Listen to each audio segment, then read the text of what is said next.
151 रेलगाड़ियों की बोली लगाने के लिए बाजार खोल दिया गया है।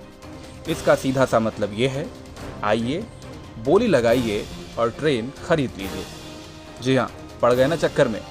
आज़ाद भारत के इतिहास में ऐसा पहली बार होने जा रहा है। धन्य है पीयूष गोयल जी और धन्य है मोदी जी का विजन। अब तक तो हम और आप सिर्फ ट्रेन का टिकट खरीदते आए थे। अब मोदी जी और पीयूष गोयल की कृपा से कोई भी बिजनेसमैन, धंधे वाला आदमी, कोई भी सेठ जी, कोई भी लाला जी चाहें तो पूरी की पूरी ट्रेन रूट समेत खरीद सकते हैं। और अब सवाल यह है कि सेठ जी ट्रेन खरीदने के बाद करेंगे क्या? अब सेठ जी कोई सरकार तो है नहीं जो आपकी सुविधा के लिए ट्रेन चलाएंगे। वो कमाएंगे मुनाफा और हर उस तरीके से कमाएंगे जैसे वो कमा सकते हैं। वाकई तारीफ करनी होगी मोदी जी की। 70 साल के इतिहास में पहली बार ट्रेन की नीलामी होने जा रही है। जो अब तक नहीं हुआ वो पहली बार हो रहा है। जो नेहरू जी तक नहीं कर पाए वो मोदी जी करने जा रहे हैं। वाह मोदी जी वाह। गरीबों का ख्याल हो ना हो, कारोबार करने वाले सेठ जी लोगों का कितना ध्यान है।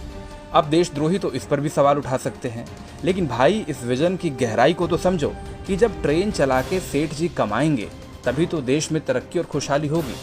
अब क्या हुआ कि बाद में महंगी टिकट की वजह से गरीब आदमी ट्रेन की टिकट ना खरीद पाए।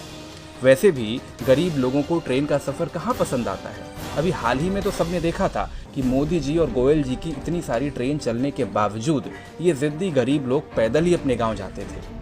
हो सकता है कि यहीं से मोदी जी और पीयूष गोयल जी को ट्रेन को प्राइवेट सेक्टर को बेचने का आइडिया भी आया हो। अरे भाई, जब गरीब आदमी ट्रेन में बैठ ही नहीं रहा तो ट्रेन को बेचो सेठ जी को। अब देश की सरकार भला क्यों टेंशन ले। सेठ जी चलाएंगे अपनी ट्रेन और कमाएंगे अपना मुनाफा। जिसे ट्रेन में चढ़ना हो चढ़ ले। भाई वाह, गरीब लोगों से लेकर सेठ जी तक के फायदे के बारे में सोचने वाली ऐसी दिलदार सरकार की तारीफ तो बनती है।